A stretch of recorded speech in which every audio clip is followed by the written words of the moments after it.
Hello everyone, this is Random7272, bringing you another reaction slash reading thing. But this one's going to be different than last time's.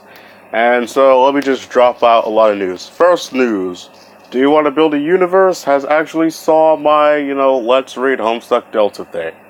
He said it was good, cringe good. It was very good cringe. It was cringy, but it was enjoyable. So you know what? I'm gonna keep doing it. Just kidding, I'm not gonna do the voice actor. Nah, I'm not gonna do voice acting for two reasons. One, because I don't think I could try to do some voices, but they're just gonna mostly sound the same, and I kinda wanna improve impersonating as different voices.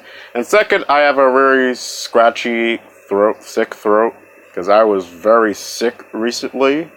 So, yeah, basically. And I got this clever idea from Chibi Reviews. If you don't know who Chibi Reviews is, go look him up. He is fantastic, and he needs a lot more subscribers. Basically, Chibi Reviews does this with the Tokyo Ghoul series. The Tokyo Ghoul manga series. He basically has the manga... He has a manga right in front of him. He can't really show the screen because of copyright issues, but he has it right there on his computer screen. He clicks on it. He has it right there.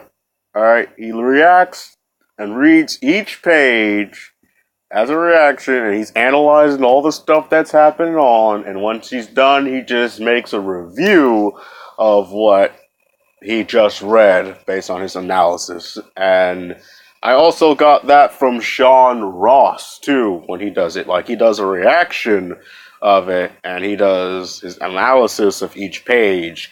And once he's done with that, he makes another video separate and makes a review of what he had currently just read in the reaction. So I am going to start doing that. So, yeah, I'm going to react to Do You Want to Build a Universe's main story, Nobody Cries for Nothing. I have skipped this prologue, because the prologue did seem too long for me, but this seemed to have valuable information, so I'm going in this blind. And for the most part, in Chapter 1, it was pretty enjoyable, so I should, basically, the prologue is going to give me the overall lore of it. And I already know much about the lore just from reading Chapter 1, but I'm going to learn much more lore in the prologue, so here we go. Also, anything up there on the screen, since this is on my phone, please ignore those. Just ignore those. They aren't important. They don't mean nothing whatsoever. If you see any notification that says Pornhub, that is not me. That is just, it's there because it's literally just there. So, here we go. And I cannot read that. I'm sorry. Do you want to build a universe? I can't read that, but thank goodness you did this.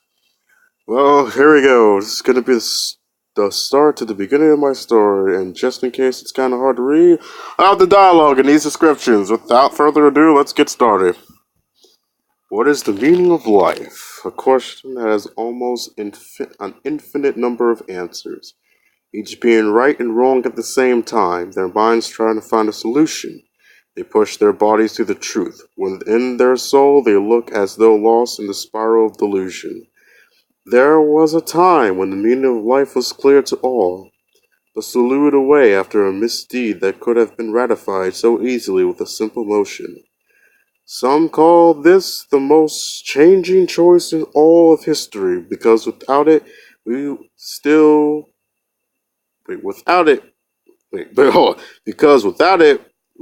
would still be called human, or lifeless drones meant for a dull sense of purpose from an unruling ruler. How did they come to the question of right and wrong, good and evil, love and hate? All it took was a little temptation. So just based on that image alone, I am getting the, Christianity vibe, or, how most people like to call it, Christian mythology.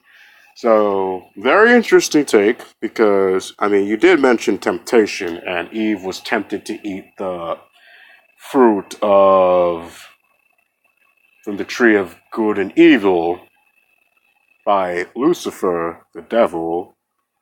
Because of that, God kicked them out of the Garden of Eden because they knew too much. They also knew they were naked, which, yeah, if you don't know the story of Adam and Eve, I'm doing a horrible job explaining it. Basically, Adam and Eve disobeyed what God had told them to do, and as that result of disobedience, God kicked them out of the garden. So yeah. Also love the little ramble of what is life. I mean, we all try to struggle and find what the meaning of life is. And that is a cool snake drawing. Adam and Eve, yep, the first two humans on the face of existence were given this choice of change. And we're here. Oh. Whew. I noticed there are a lot of spelling. Yeah, don't worry about that. Spelling errors, I don't really, because I do it a lot when I write storybooks too, and on Wattpad, so I don't really care if you make some spelling mistakes in this. Well, you know the rest, right? Once they took a bite of the fruit, they had committed the first sin for disobeying their God. Thus, they alone started the cycle of corruption. The imbalance of good and evil is now the mortal influence. This story that all have read of the past should know. However, there is always two sides to a story. When Adam and Eve partook of the apple, something else occurred. Hell. The apple separated the two souls of the lovers, and they both fell into hell, unconscious but very much alive. They will be one once more. They will be one once more. That's a different take on the mythology. So, once they ate this fruit of good and evil, they basically were sent to hell, this new place called Hell, and their souls separated and became one. Okay, that's interesting. Let's see what else. Adam, a soul of pure disorder and hate. Eve, a soul of pure control and love. They alone forged what we know as balance, yin and yang. As they fell, their two beings merged with one another. Very, very interesting thing you're doing here. Do you want to build a universe? Very interesting.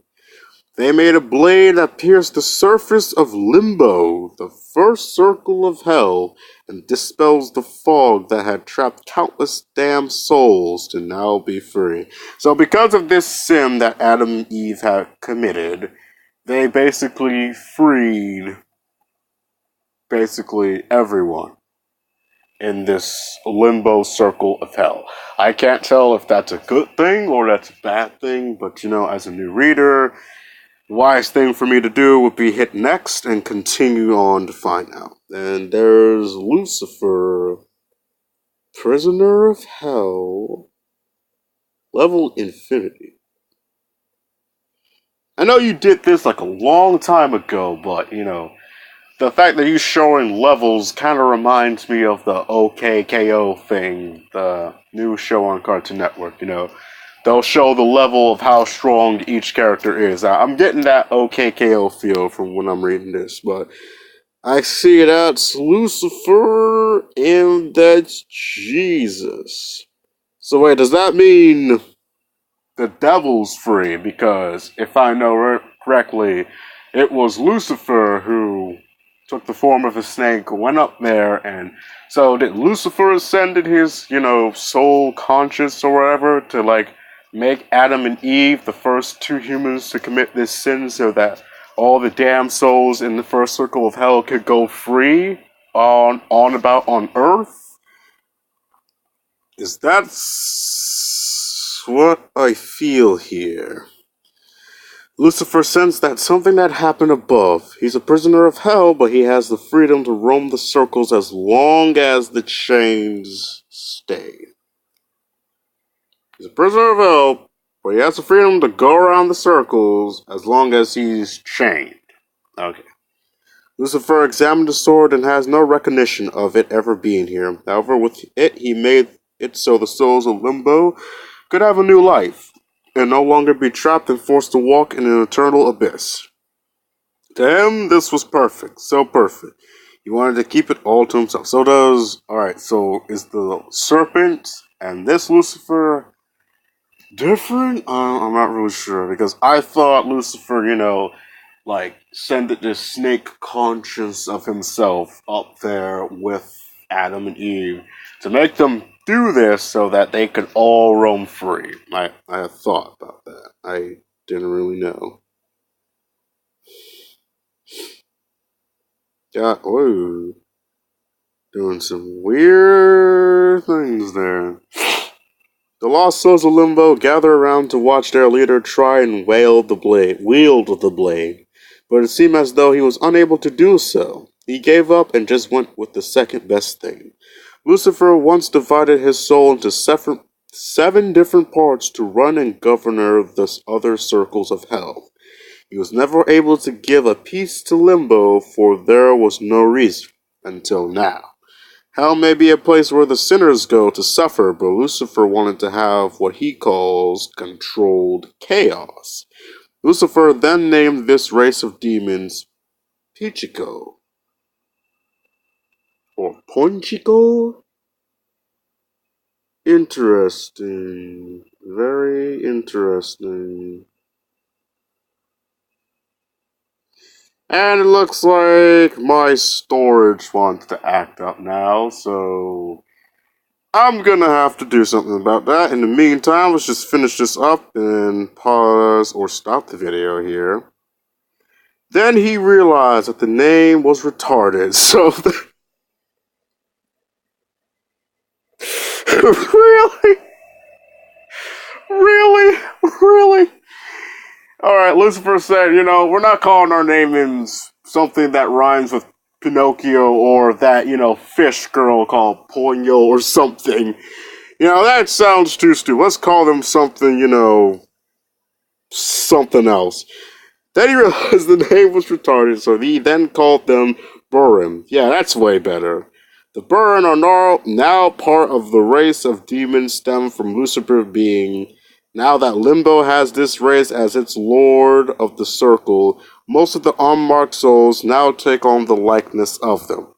There are a total of 8 prime lords of demons. I could name them all, but you would just need to be patient. From this new leadership, the Berrun now made a society on Limbo.